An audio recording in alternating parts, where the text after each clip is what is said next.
Programa Auto GP. Oferecimento Blanco Pneus, Acta Motors, Audi Center Santos, Colorado Concept, Citelli Garage, proteção para o seu carro, Ideal Guindastes e Equipamentos, Empório José Menino, Bom Tempo, expresse seu interior, Reliance Agenciamento e Serviços Portuários, Anchieta Condomínios e Toledo Corretora de Seguros.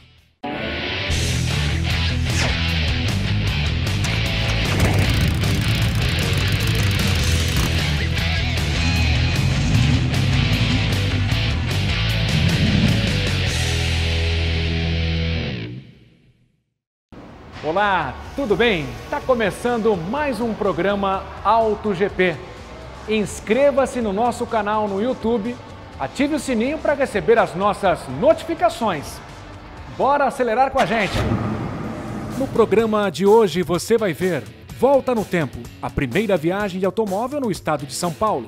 E aí eles saíram na madrugada do dia 16 de abril de 1908, na direção de Santos, e viveram uma aventura épica. Show na pista, as informações do Grande Prêmio da Espanha de Fórmula 1 com Tony Vasconcelos. Grande Prêmio da Espanha, mais uma vitória de Lewis Hamilton em um duelo tático espetacular com Max Verstappen.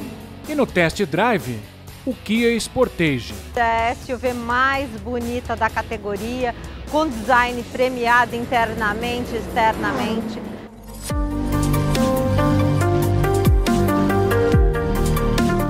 Um vai e vem de veículos de diferentes modelos e usos na principal ligação entre a região metropolitana de São Paulo, Praias, Porto de Santos e as indústrias de Cubatão.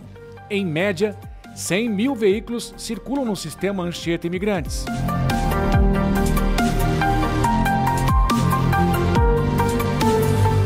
Mas você sabe quando foi a primeira viagem de automóvel entre a capital paulista e o litoral? Aconteceu no começo do século passado em um cenário bem diferente do atual. O Auto GP faz uma viagem no tempo para contar essa história. A aventura aconteceu no dia 16 de abril de 1908, quase 40 anos antes da inauguração da primeira pista da Via Anchieta. Foi contada pelo jornalista e escritor Sérgio Williams no livro Pelas Curvas das Estradas de Santos. A princípio, 2 grupos de amigos estavam dispostos a descer a serra. 4 pessoas num carro, 4 no outro. E aí eles saíram na madrugada do dia 16 de abril de 1908, na direção de Santos, e viveram uma aventura épica. A viagem completa não foi feita nos 2 carros. Os 2 carros partiram de São Paulo, chegaram os 2 carros juntos até o alto da serra, né? Eles dormiram no alto da serra, porque eles saíram de madrugada de São Paulo, mas só chegaram à noite no alto da serra. Tiveram várias questões no caminho, atoleiros, eles foram rebocados por um carro de boi no meio do caminho, atravessaram também riachos cujas pontes já estavam apodrecidas e caídas.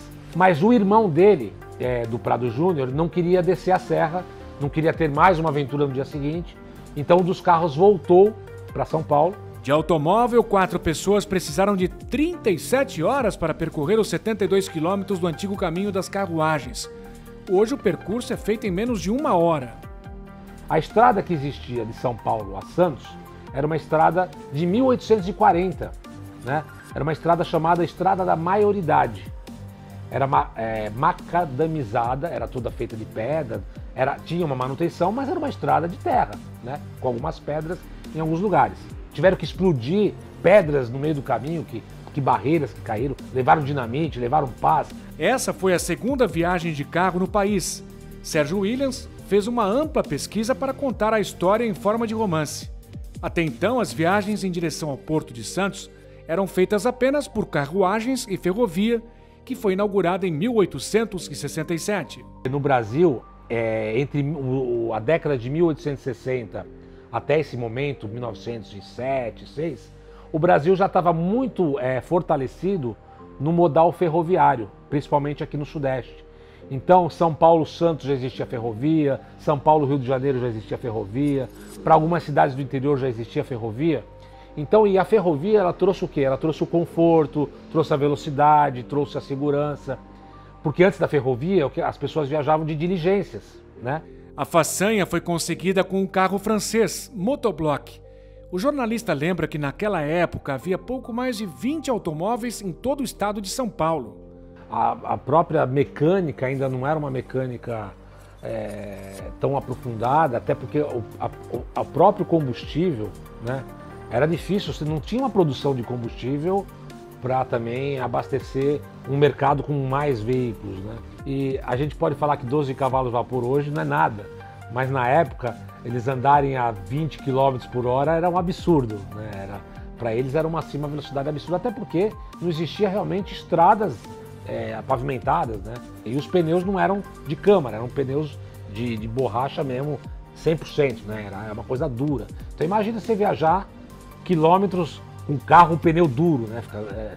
Não tinha ainda sistema de amortecedores como tem hoje, né? A aventura em 4 rodas ajudou a mudar a mentalidade das autoridades, que passaram a enxergar o transporte rodoviário como uma importante alternativa. A primeira pista da Via Anchieta foi inaugurada em 1947 e o primeiro trecho da Rodovia dos Imigrantes em 1976. Foi determinante para uma virada de página no olhar sobre o automóvel, né? Volto a dizer, o Brasil ele estava num momento de ferrovia. A partir dessas viagens, o Brasil começou a olhar para as estradas de rodagem de veículos de uma forma diferente. Tanto é que em 1912, a partir de 1912, o estado de São Paulo começou a investir em estradas de rodagem e em Santos, aqui entre São Paulo e Santos, criaram um consórcio chamado Caminho do Mar, que tinha justamente a missão de fazer com que aquela velha estrada que o Prado Júnior atravessou dinamitando, que era a estrada do Vergueiro abandonada há 40 anos, ela fosse totalmente reformada e o Caminho do Mar se tornou de fato o primeiro caminho pavimentado entre São Paulo e Santos. Aliás, o Caminho do Mar, que a gente conhece como Estrada Velha de Santos, foi a primeira estrada concretada do Brasil.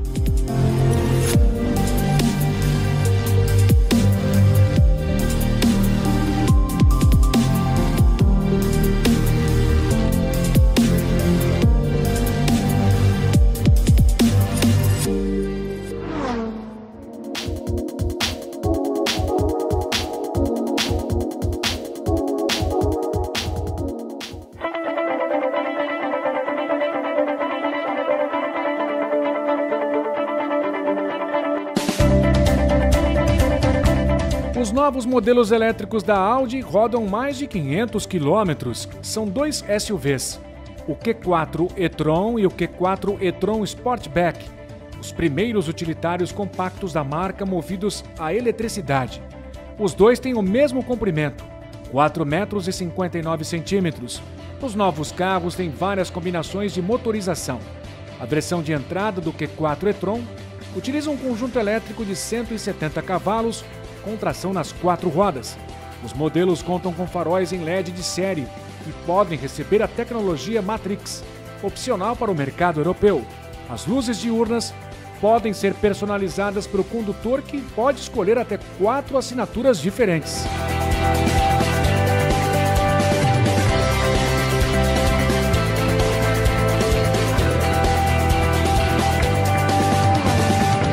O Kia Stonic deve chegar ao mercado brasileiro. A nova versão do SUV compacto está sendo homologada junto aos órgãos de trânsito.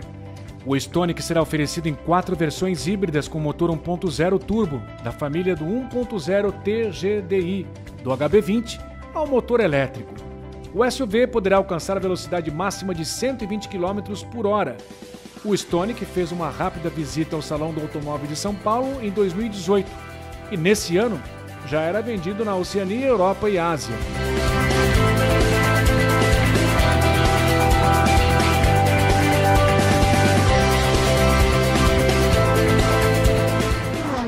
Depois de quase 50 anos, a Citroën vai retornar ao mercado dos Estados Unidos com o Ami, que mais parece um carrinho de golfe.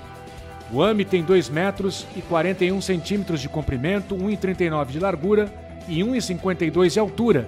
Pesa 485 quilos e leva 2 passageiros. Na Europa é considerado um quadriciclo.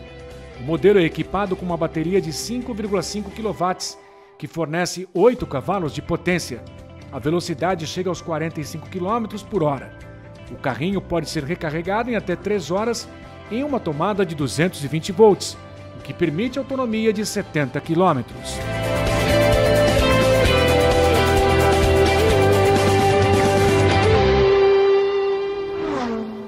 A seguir, mais uma vitória do inglês Lewis Hamilton na Fórmula 1 e um Mercedes-Benz do futuro. O AutoGP volta já.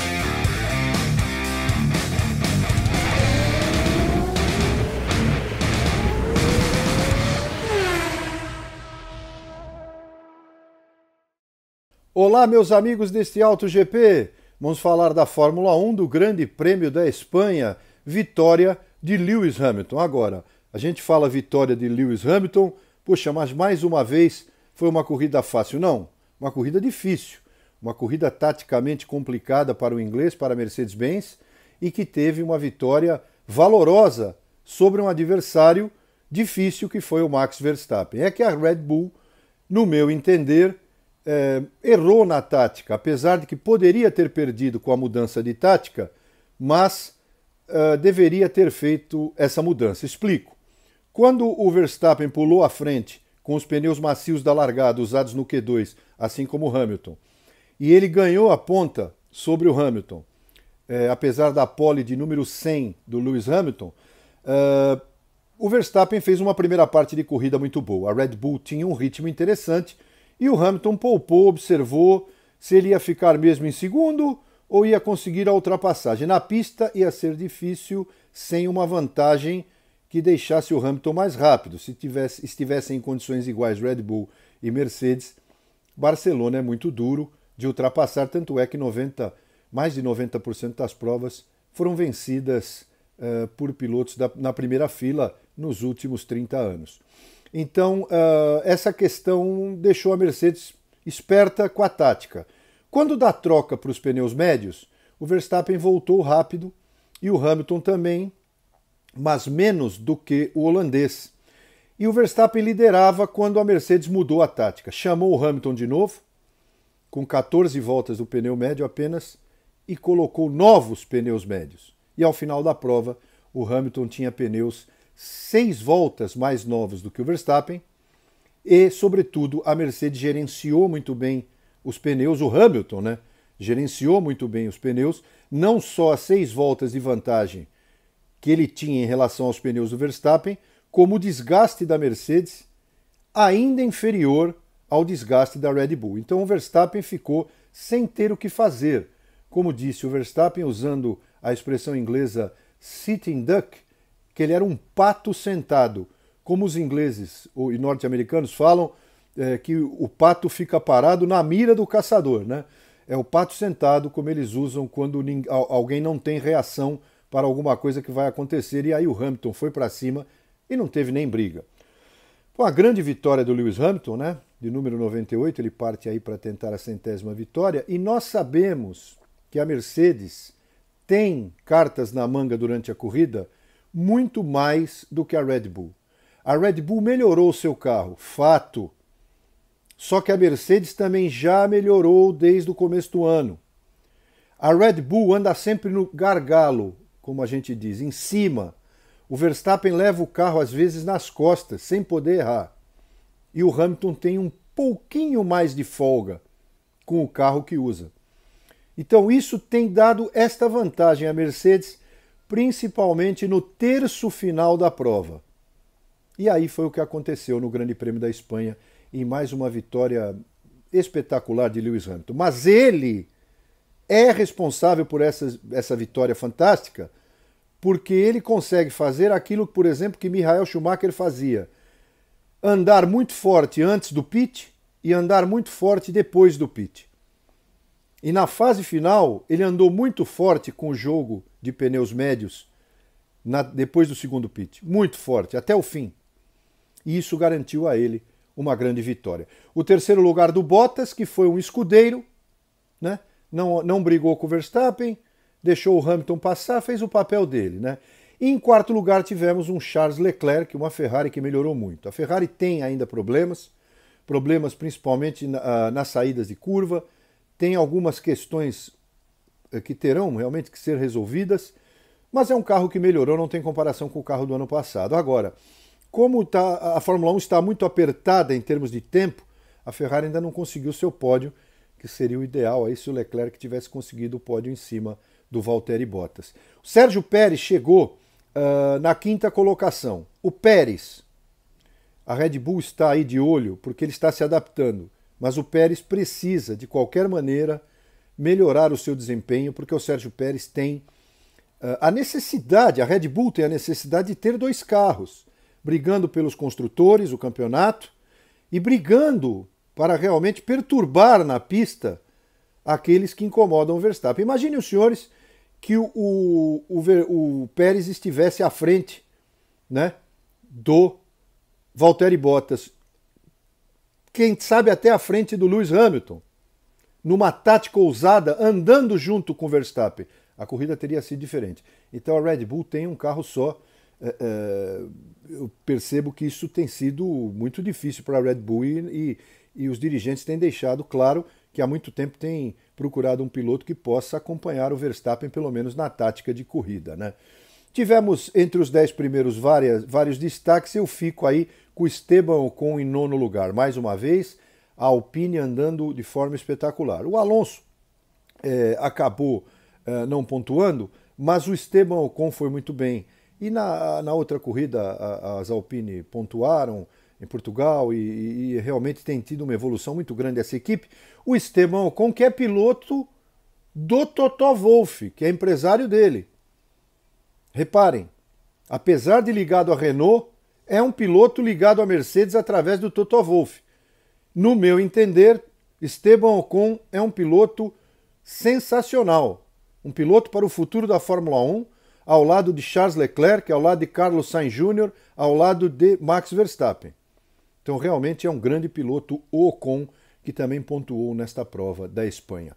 Próxima corrida, Grande Prêmio de Mônaco de Fórmula 1.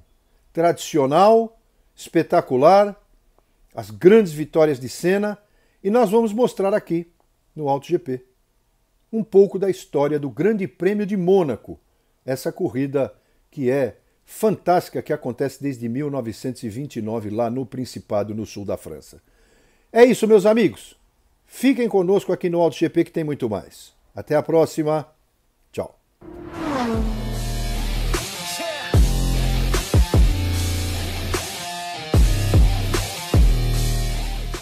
No primeiro bloco do AutoGP fizemos uma viagem ao passado ao falar sobre a primeira viagem de carro entre São Paulo e Santos.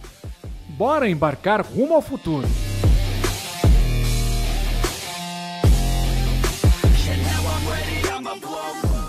Com vocês, um modelo inspirado no longa-metragem Avatar, do diretor James Cameron, e na ideia de fusão do homem, máquina e natureza. O Mercedes-Benz Vision AVTR é um carro conceito 100% elétrico. A sigla significa Advanced Vehicle Transformation. O AVTR não tem volante e pode andar sem passageiros. O controle é feito por meio de um sensor de comando no console central do carro futurista, criado em parceria com a franquia Avatar. O modelo não emite poluentes e tem bateria orgânica feita de materiais sustentáveis, uma tecnologia considerada revolucionária. O material é 200 vezes mais resistente do que o aço, além de ser mais leve e fino. A tecnologia é uma solução para o descarte das baterias, uma das preocupações atuais. O AVTR também conta com um recurso de recuperação de energia por meio de frenagens regenerativas e carrega a bateria com painéis solares no teto. Outra curiosidade: o carro conceito da Mercedes-Benz também pode fazer movimentos laterais. O sensor de controle permite que o Vision AVTR ande de lado com movimentos laterais de cerca de 30 graus, como se fosse um caranguejo. A autonomia do AVTR Vision pode chegar a 700 km. A recarga ultra rápida com um carregador especial é feita em até 10 minutos.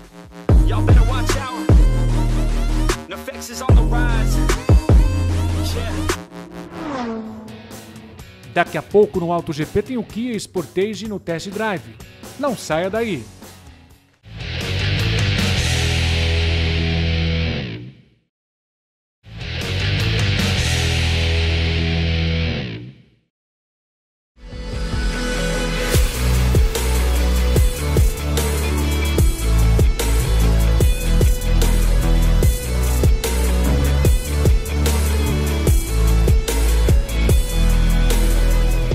Estilo refinado, conforto, tecnologia e segurança. Vamos falar da quarta geração do Kia Sportage que estreou em 2016.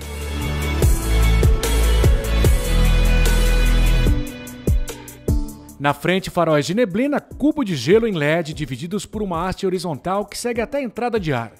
A grade nariz de tigre, símbolo da marca, tem acabamento em preto brilhante. Na traseira, luzes de alta tecnologia. Na versão top de linha, as rodas de liga leve têm 19 polegadas.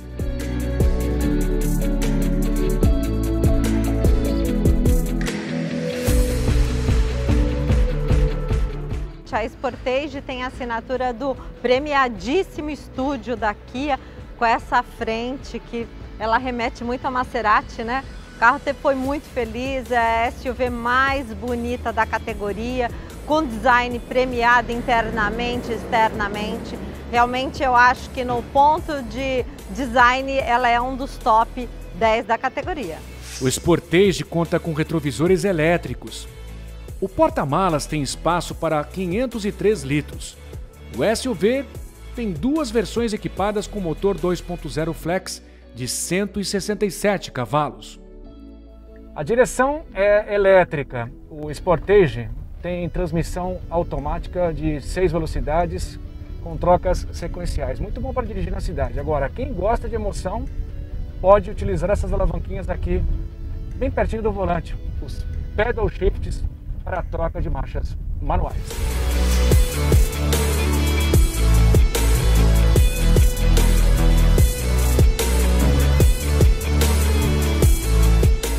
Quando você acelera, você sente o carro respondendo muito seguro nas retomadas, com a opção de você ter toda a experiência através do pedal shift. O volante multifuncional com os pedal shift, ele é uma outra forma de dirigir que você não encontra em outro carro do mesmo segmento. O Sportage mede 4 metros e 48 centímetros de comprimento, 1,85 de altura, 2,67 de distância entre eixos, que garantem um maior espaço interno aos 5 ocupantes. Os bancos do motorista e do passageiro da frente possuem ajustes elétricos com 10 opções de variação. A central multimídia tem conectividade de celulares Apple CarPlay e Android Auto.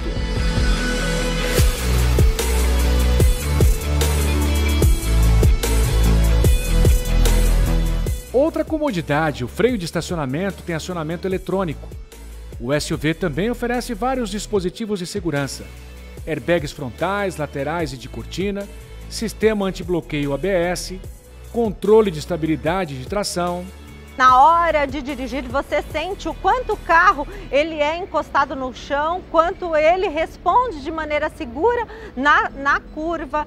É um SUV, é um carro grande, é um carro alto, mas na hora de dirigir ele tem a pegada esportiva, a pegada de um utilitário esportivo.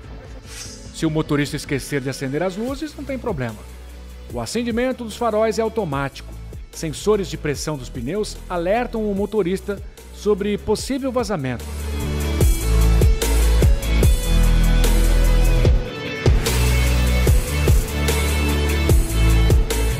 Gostou deste SUV? As duas versões do Kia Sportage vêm com vários itens de série. Nós estamos falando da 264 e da 265, que tem os recursos mais importantes dos carros prêmio, dos carros do segmento, muita tecnologia e muita segurança para o motorista ter a melhor experiência. E tem promoção na Acta Motors. Um bônus de 16 mil de desconto. Eu consigo pagar FIP, por exemplo, no seu carro. Se você tem supervalorização no usado da troca, você tem taxa subsidiada e parcela reduzida. Realmente é a hora de você comprar seu Kia Sportage.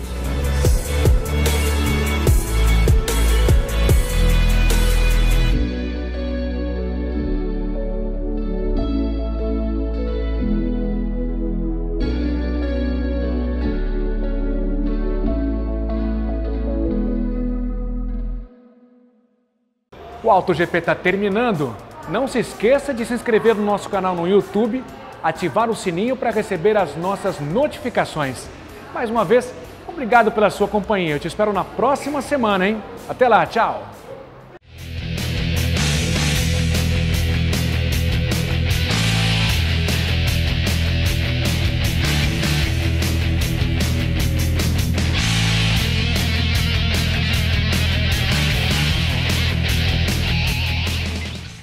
Programa AutoGP. Oferecimento Blanco Pneus, Acta Motors, Audi Center Santos, Colorado Concept, Citelli Garage, proteção para o seu carro, Ideal Guindastes e Equipamentos, Empório José Menino, Bom Tempo, expresse seu interior, Reliance Agenciamento e Serviços Portuários, Anchieta Condomínios e Toledo Corretora de Seguros.